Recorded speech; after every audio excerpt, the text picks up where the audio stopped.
तर आज तुमच्याबरोबर शेअर करते कोलंबी बिर्याणी अगदी साध्या आणि सोप्या पद्धतीने। इथे कोलंबी आहे, एक मोठी वाटी भरून ती क्लीन करून घेतले। त्याचबरोबर 2 वाटे बासमती तांदूळ भिजत घातले, 4 मीडियम साईज कांदे पातळ चिरून घेतल्यात उभे, आलं लसूण पुदिना कोथिंबीर पेस्ट केले, इथे 2 ते 3 चमचे वापरणार आहोत, 2 टोमॅटोची प्युरी केलेली आहे। इथे जे मसाले मी वापरते ते घरगुती आहेत, म्हणजे सगळे मसाले। इथे आगरी मसाला 1 चमचा, लाल मिरची पावडर 1 चमचा, हा बिर्याणी मसाला आहे घरचा माझा तो 1.5 चमचा घेतले, गरम मसाला अर्धा चमचा, हळद पाव चमचा आणि मीठ चवीपुरतं।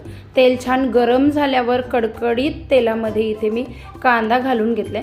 कांदा पटकन शिजण्यासाठी आपण त्याच्यामध्ये थोडंसं मीठ घालणार आहोत आणि कांदा छान कॅरेमलाइज म्हणजे छान असं कुरकुरीत होण्यासाठी त्याच्यामध्ये थोडी साखर घातलेली आहे। बिर्याणीची टेस्ट पाहिजे असेल तर थोडी साखर घाला, कांद्याला खूप सुंदर टेस्ट येते। कांदा ब्राऊन होतोय तोपर्यंत आपण कोलंबीला पूर्ण मसाले आहेत जे घेतलेले ते लावून घेते। ह्याच्यामध्ये मी मीठ सुद्धा घेतलंय, तुम्ही बघितलं असेल। कोलंबीमधलं पाणी अगोदर काढून घ्यायचा पूर्ण आणि मग त्याला मसाले लावायचे। कसुरी मेथी घालायला विसरलेली ती सुद्धा घातलेली आहे।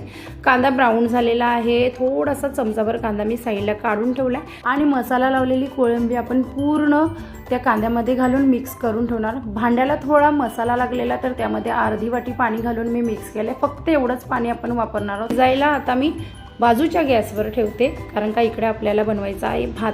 भाताचा पाणी छान उकळला का त्याच्यामध्ये काही खडे मसाले, दालचिनी, लवंग, वेलची, मोठी वेलची, काळा मिरी आणि शहाजिरा घालायचं आहे। थोडंसं तेल आणि जास्तीचं मीठ घालायचं आहे, कारण का पाणी निथळून जाणार आहे। त्यामध्ये भिजलेला बासमती तांदूळ घालून छान मिक्स करायचं आहे।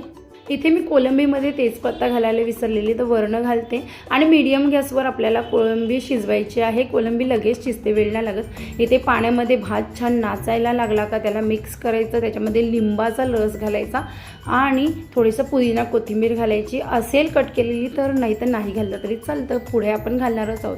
छान भात शिजले का चेक करायचा, थोडासा शिजायला आला भात का लगेच आपण चाळणीमध्ये त्याला गाळून घ्यायचं। त्यासाठी चाळण ही रेडीच ठेवायची। भात शिजलेला आहे, त्याबरोबर ग्रेव्ही सुद्धा झालेली आहे। आता टोपामध्ये आपण ह्याला दम देणार आहोत।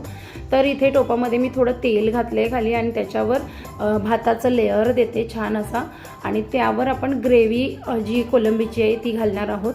तर जास्तीची ग्रेव्ही झालेली त्यामुळे थोडीशी ठेवून दिली आणि जेवढी पाहिजे तेवढी ग्रेव्ही घातली। त्याच्यावर तळलेला कांदा, पुदिना आणि त्याच्यावर भाताचा लेअर, पुन्हा कांदा पुदिना ठेवले आणि पॅक बसेल असा झाकण त्या टोपावर ठेवायचं, वरनं वजन द्यायचं, साधारण 10 मिनिटं गरम तव्यावर त्याला होऊ द्यायचं। छान अशी बिर्याणी तयार होते, खूप टेस्टी बिर्याणी झालेली। जरूर ट्राय करा आणि माझ्या व्हिडिओला लाईक शेअर, चॅनलला सबस्क्राईब सुद्धा करा।